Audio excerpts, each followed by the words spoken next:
AM news आपला मावळ बातमी मागची बातमी। नमस्कार, मी गणेश वायकर, आपला मावळ न्यूजचा संपादक।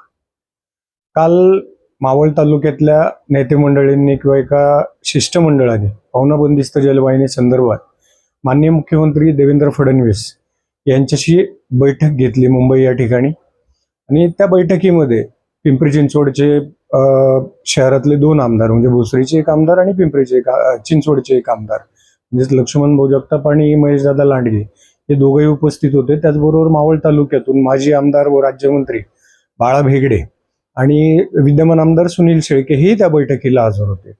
या बैठकीमध्ये ही बैठकच मुळात अशासाठी बोलवण्यात आली होती की या पाहुणा बंदिस्त जलवाहिनीबाबत योग्य तो आणि मावळ तालुक्यातील जनतेला शेतकऱ्यांना पटेल असा योग्य तो निर्णय घेतला जाईल अशा अपेक्षेने ही बैठक आयोजित करण्यात आली होती किंवा बोलवण्यात आली होती।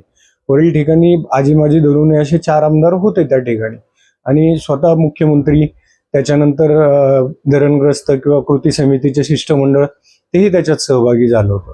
परंतु या ठिकाणी कुठलाही सक्षम तोडगा निघण्याच्या ऐवजी फक्त मावळच्या जनतेच्या तोंडाला पाणी पुसण्याचं काम झालेलं आहे। हो, मी जबाबदारीने बोलतोय, मावळच्या जनतेच्या तोंडाला पाणी पुसण्याचं काम आजी माझे आमदारांनी केलेलं आहे, म्हणजे मामा बाच्यांनी केलंय। मुळात बाळा भेगडे सुरुवातीपासून आंदोलनातच आहेत।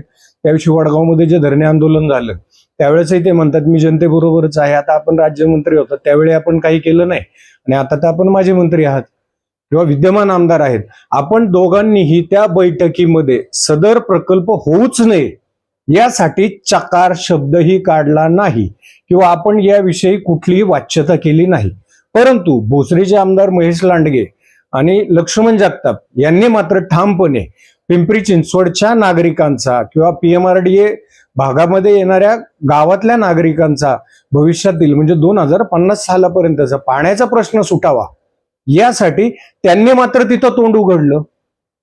त्यांनी सांगितलं की हा प्रकल्प व्हावा, फक्त आपण त्याला काहीतरी पर्याय किंवा स्थानिक शेतकऱ्यांना किंवा गावांना जे पाणी मिळेल शेतीसाठी पिण्यासाठी जे पाणी मिळायला हवं त्याच्यासाठी आपण पर्यायी मार्ग काढू, परंतु बंदिस्त जलवाहिनी होऊ नये यासाठी मावळ तालुक्यातल्या आजी माजी आमदारांनी मामा भाचे म्हणण्यापेक्षा यांनी दोघांनी मिळून मावळच्या जनतेला मामा बनवण्याचा उद्योग केला।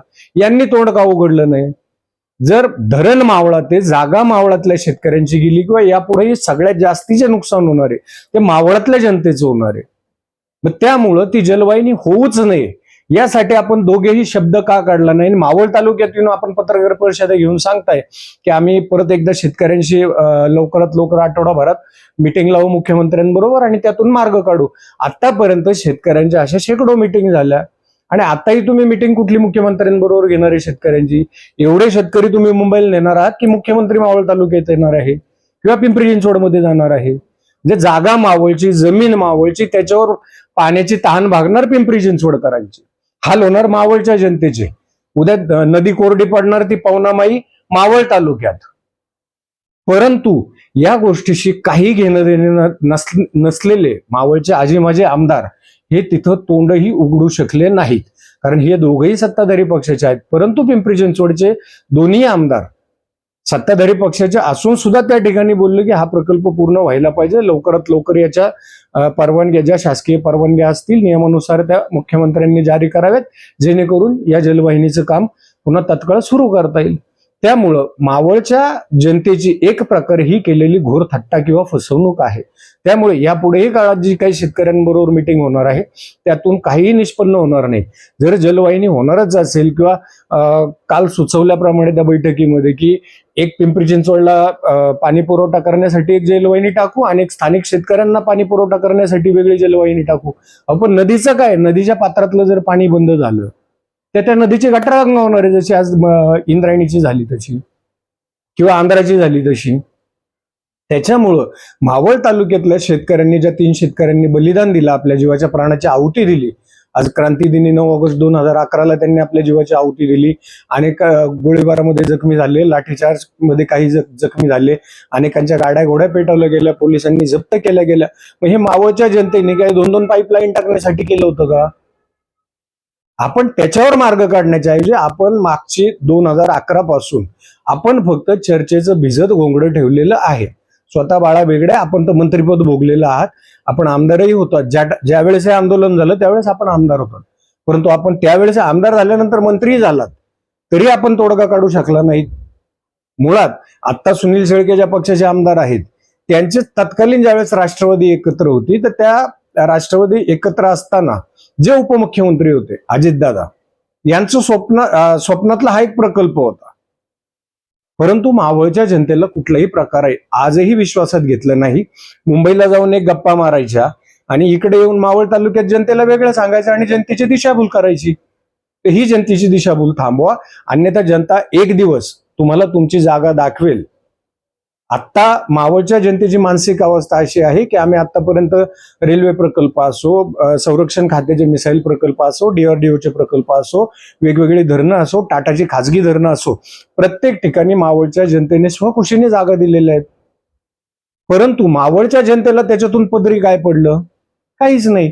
त्यामुळे इथून पुढे ह्या अशा तिकडं बैठका घ्यायच्या आणि इकडे येऊन वेगळं सांगायचं, ही भूलथापा किंवा ही नौटंकी बंद करा आणि एकदाच याच्यावर सोक्षमोक्ष लावणारा निर्णय व्यक्त करा. किंवा जसे आपण मुंबईमध्ये नाही बोललात, पण किमान मावळ तालुक्यात येऊन तरी छाती ठोकपणे सांगा की हा प्रकल्प आम्ही होऊ देणार नाही.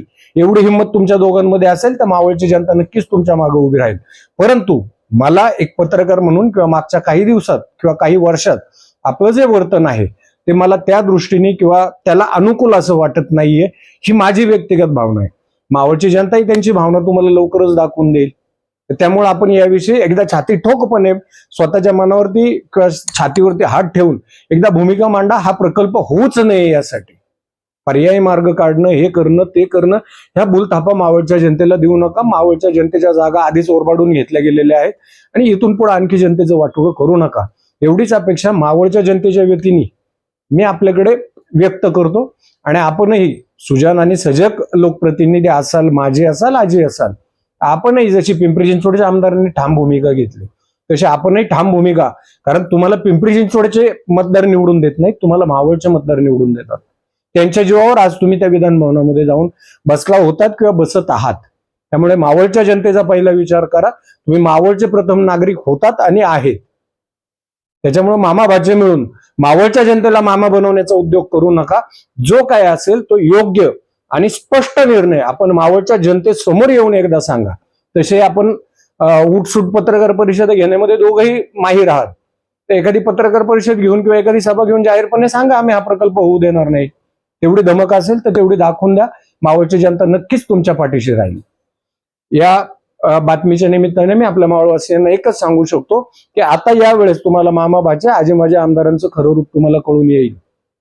माझ्या चॅनलला लाईक आणि सबस्क्राईब करा. आपला मावळला फॉलो करा. माझ्या फेसबुक पेजला फॉलो करा. धन्यवाद. आपला मावळ न्यूज चॅनलला लाईक, सबस्क्राईब, शेअर करा आणि हो, बेल आयकॉनचे बटन दाबायला विसरू नका.